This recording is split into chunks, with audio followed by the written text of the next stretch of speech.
ಮನೆ ಯಜಮಾನಿಯಾದ ನೀನೇ ಮುಂದೆ ನಿಂತು ಇದನ್ನೆಲ್ಲ ಮಾಡಿಸ್ಬೇಕು. ಗುರುಗಳನ್ನ ಬರೋದಕ್ಕೆ ಹೇಳು.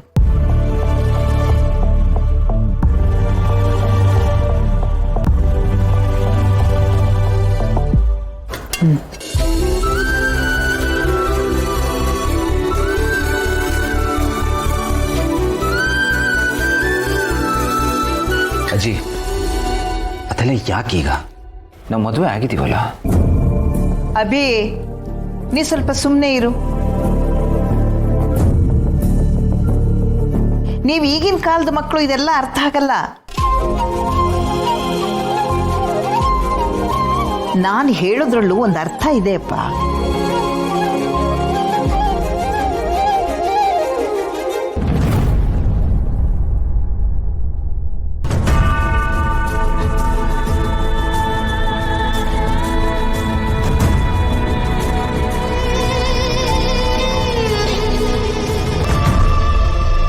ಅಭಿ, ಅವಳದ್ದು ಇದ್ದಿದ್ದೆ, ನಿನಗೆ ಗೊತ್ತಲ್ವಾ?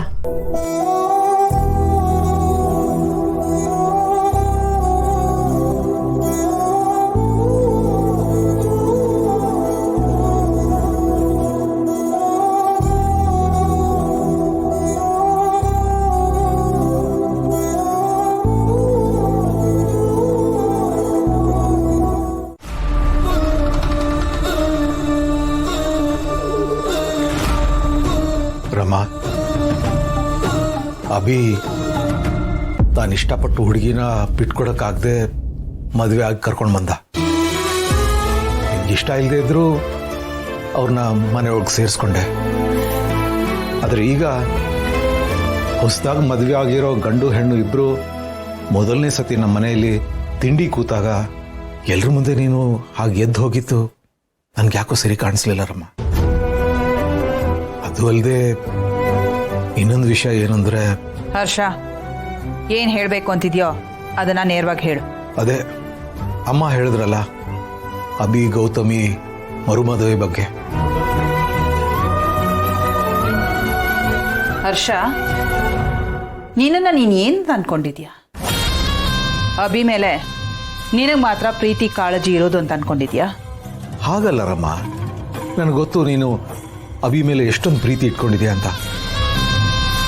ಆದರೆ ಯಾರು ಮುಂದಿನ ಯೋಚನೆ ಮಾಡದೆ ಒಂದು ಸ್ಟೆಪ್ ತಗೊಳ್ಳದೆ ಇದ್ರೆ ಎಲ್ಲ ವಿಷಯಗಳು ಅಲ್ಲಲ್ಲೇ ಉಳ್ಕೊಂಡ್ಬಿಡ್ತಲ್ವಾ? ಇಷ್ಟಕ್ಕೂ ಅಮ್ಮ ಏನು ತಪ್ಪಾಗಿ ಹೇಳಿಲ್ವಲ್ಲ? ಯಾಕಂದ್ರೆ ನಮ್ಮ ಮನೆಯಲ್ಲಿ ಎಷ್ಟೇ ಸಣ್ಣ ಕಾರ್ಯಕ್ರಮ ಇದ್ರೂ ಅದಕ್ಕೆ ವಿಧಿ ವಿಧಾನಗಳನ್ನ ತುಂಬ ಸ್ಟ್ರಿಕ್ಟ್ ಆಗಿ ಫಾಲೋ ಮಾಡ್ತೀವಿ. ಅಂಥದ್ರಲ್ಲಿ ಇದು ಅಭಿ ಜೀವನದ ಪ್ರಶ್ನೆ. ಮುಂದೆ ಅವನ ಸಂಸಾರ ಚೆನ್ನಾಗಿರ್ಬೇಕು, ನೆಮ್ಮದಿಯಾಗಿರ್ಬೇಕು ಅಂದ್ರೆ ತಂದೆ ತಾಯಿಯಾಗಿ ನಾವು ಕೆಲವೊಂದು ಶಾಸ್ತ್ರಗಳನ್ನ ಮಾಡಲೇಬೇಕಲ್ವಾ? ಅಮ್ಮ ಆ ರೀತಿ ಮಾತಾಡಿದಾಗ ನೀನು ಯಾಕೋ ಏನು ಹೇಳದೆ ಎದ್ದು ಬಂದಿದ್ದು ನನಗೆ ಇಷ್ಟ ಇಲ್ಲ ಅಂತ ನನಗನ್ನಿಸ್ತು. ಹರ್ಷ, ಅಭಿ ನಿನಗೆ ಮಾತ್ರ ಮಗನ? ಅವನು ನನಗೂ ಮಗನೇ. ಒಬ್ಬ ತಂದೆ ಆಗಿ ಇಂಥ ಪರಿಸ್ಥಿತಿಲಿ ನಿನಗೇನು ಅನ್ನಿಸ್ತಿದ್ಯೋ, ಏನ್ ಮಾಡಬೇಕೋ ಅದನ್ನೆಲ್ಲ ಹೇಳದೆ. ಆದ್ರೆ ಒಬ್ಬ ತಾಯಿಯಾಗಿ ನನ್ನ ಮನ್ಸಲ್ಲಿ ಏನ್ ಅನ್ನಿಸ್ತಿದೆ ಅನ್ನೋದನ್ನ ಗಂಡನಾಗಿ ನಿನಗೆ ಅರ್ಥ ಮಾಡ್ಕೊಳಕ್ಕಾಗೋದಿಲ್ಲ. ಅಭಿ ಬಗ್ಗೆ ನಿನಗೆ ಮಾತ್ರ ಪ್ರೀತಿ ಅಲ್ಲ, ನನಗೂ ಪ್ರೀತಿ ಇದೆ, ಕಾಳಜಿ ಇದೆ, ಜವಾಬ್ದಾರಿ ಇದೆ. ನಾನು ಸುಮ್ಮನೆ ಇದ್ದೀನಿ ಅಂದ್ರೆ ಸುಮ್ಮನೆ ಕೂತಿದ್ದೀನಿ ಅಂತ ಅರ್ಥ ಅಲ್ಲ. ಈಗಾಗಲೇ ಗೋಪಾಲಕೃಷ್ಣ ಶಾಸ್ತ್ರಿಗಳ ಹತ್ರ ಮಾತಾಡಾಯ್ತು. ಇನ್ನು ಸ್ವಲ್ಪ ಹೊತ್ತಲ್ಲಿ ಮನೆಗೆ ಬರ್ತಾರೆ. ಮುಂದಿನ ಏನ್ ಮಾಡಬೇಕು ಅಂತ ಅವರೇ ಹೇಳ್ತಾರೆ. ಸರಿ.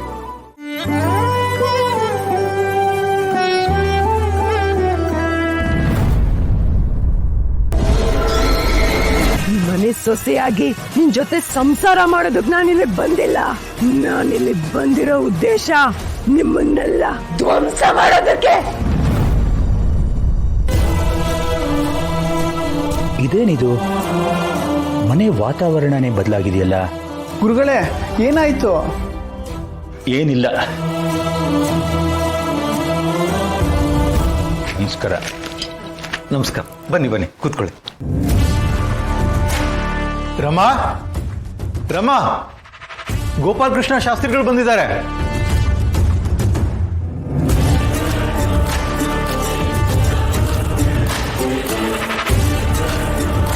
ನಮಸ್ಕಾರ ಶಾಸ್ತ್ರಿ. ನಮಸ್ಕಾರ. Coffee tea? ಇಲ್ಲ ಇಲ್ಲ, ಏನು ಬೇಡ. ಗುರುಗಳು ಹೊರಗಡೆ ಏನೂ ತಿನ್ನಲ್ಲ, ಒಂದು ಲೋಟ ನೀರು ಕೂಡ ಮುಟ್ಟಲ್ಲ. ಹೌದು, ಏನು ನೀವು ಬರಕ್ಕೆ ಹೇಳಿದ್ದು? ಶಾಸ್ತ್ರಿಗಳೇ, ಅದು ನನ್ನ ಮಗ ಅವನು ಇಷ್ಟಪಟ್ಟಿರೋ ಹುಡುಗಿನ ಮದುವೆ ಮಾಡಿಕೊಂಡು ಮನೆಗೆ ಕರ್ಕೊಂಡು ಬಂದ್ಬಿಟ್ಟಿದ್ದಾನೆ. ಅಂದರೆ ಶಾಸ್ತ್ರೋಕ್ತವಾಗಿ ಏನೂ ನಡೆದಿಲ್ಲ. ಹಾಗಾಗಿ ಏನೇನು ಶಾಸ್ತ್ರ ಮಾಡಬೇಕು, ಜೊತೆಗೆ ಮರುಮಾಂಗಲ್ಯ ಧಾರಣೆ ಮಾಡಿಸ್ಕೊಡ್ಬೇಕು. ಹಾ, ಸಂತೋಷ. ವಧೂವರರು ಎಲ್ಲಿ? ಕರೀರಿ ಅವ್ರನ್ನ. ಅವರಿಬ್ಬರನ್ನು ಕರಿ.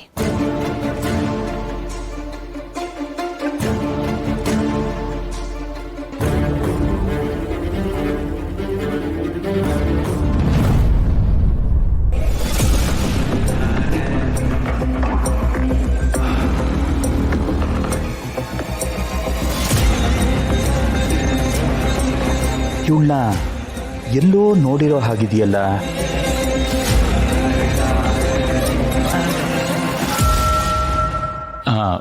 ಜಾತಕ ತಗೊಂಡು ಬನ್ನಿ.